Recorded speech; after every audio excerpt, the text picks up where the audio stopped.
going to focus on Georgia's largest industry. Agriculture contributes over $100 billion to the state's $1.5 trillion economy. Those numbers for 2024 come from the University of Georgia's College of Agriculture and Environmental Sciences. It also reports that agriculture supports more than 370,000 jobs. Joining me now is the chairman of the House Agriculture and Consumer Affairs Committee, Republican Representative Robert Dickey of Musilla.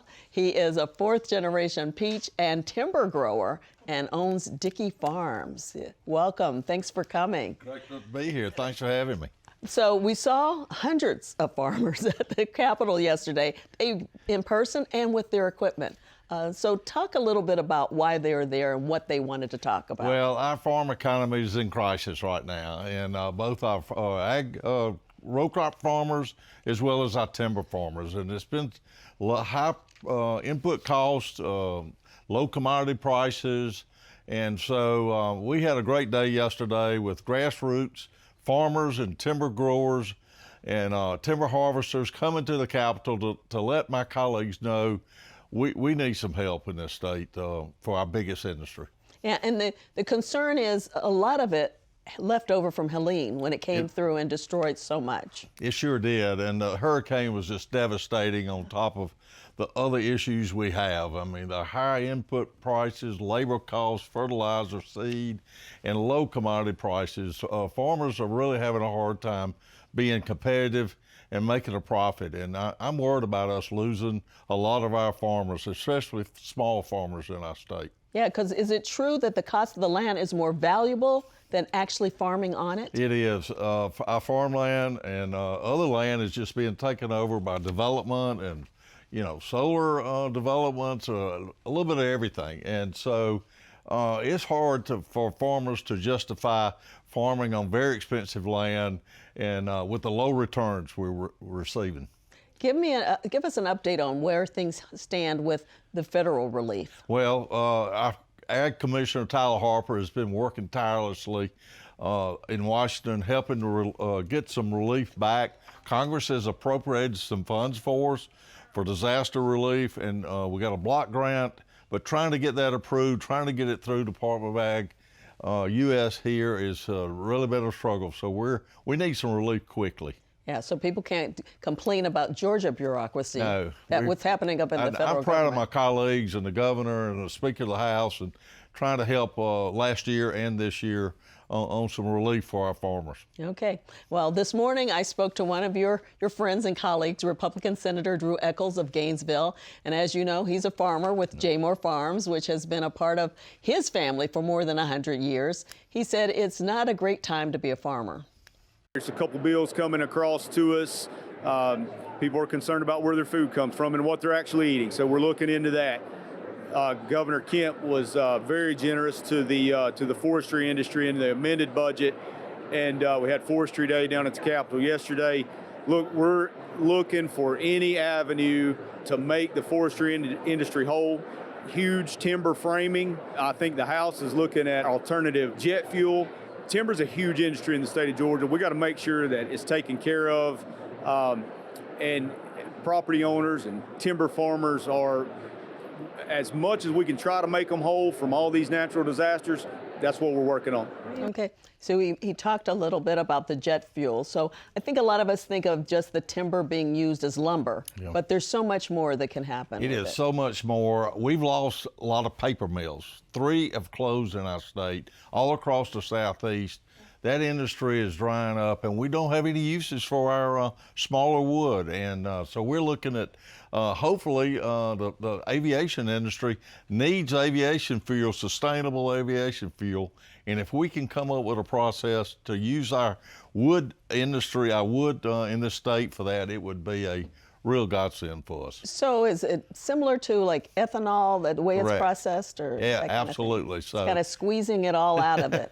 Well, we're just trying to make it commercial available. We can do it, but not on a large scale. So long-term and short-term, we're looking at exports for some of our wood. We're looking at maybe generating some electricity. We need a lot more power for data centers and other growth in the state. So we need some use for this. We're growing more wood in this state than we're actually using right now. Yeah, he said it's not a good time to be a timber farmer, and that's what you are. Yeah, I am. We grow peaches and timber, and it's a struggle. Well, Senator Echols is also the new chairman of the Economic Development and Tourism Committee, and he talks about the uniqueness of that position. Fortunately, I was named chairman of economic development the first week of session.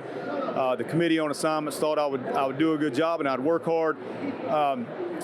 It's pretty rare that a farmer is serving as a chairman of economic development.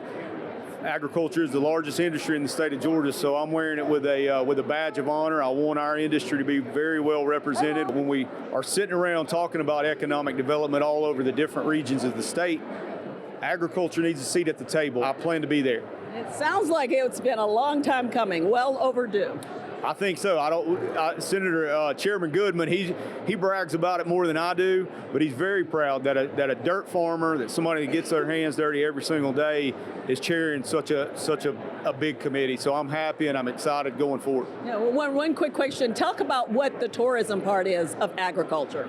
Well, I worked hard all off season with a study committee about making tourism great in the state of Georgia, and we do a great job. Tourism is like the #2 industry in the state, so it's tied to agriculture in a lot of ways. Some farms are opening themselves up and allowing visitors to come onto the farms.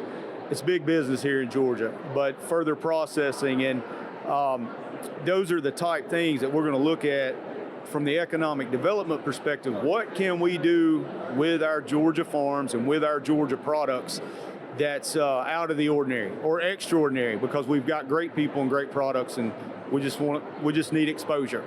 So it kind of sounds like it makes sense to combine the largest, the biggest part of our economy with the second largest, with tourism. So you're excited about this. I am, and Chairman Echols has got a wonderful agritourism facility up there, long multi-generation. We're doing it on our farm, and it's all kind of opportunities all across our state. Our urban residents wants to come to the country, see what it's like to be in farm and get their food directly from a farm, and it's got great potential, and I'm just excited about Chairman Echols moving some investment in our state toward tourism. Yeah, you and I talked earlier, corn mazes, getting pumpkins, picking some things like strawberries. Strawberry you pick, and we've got a great thing at our farm, bringing school children, educating our young people on what a farm does, how they get their food, and the process it goes through to get it to the grocery shelf and on the table. So a lot of opportunities for us in agriculture to do some agritourism. Yeah, so there are people who are probably up north in urban areas, never been to a farm. Right. And so that's bringing them into the state and bringing in money. I can see that. And I tell you, our state is so diverse with tourism, from the coast to the mountains, historic heartland.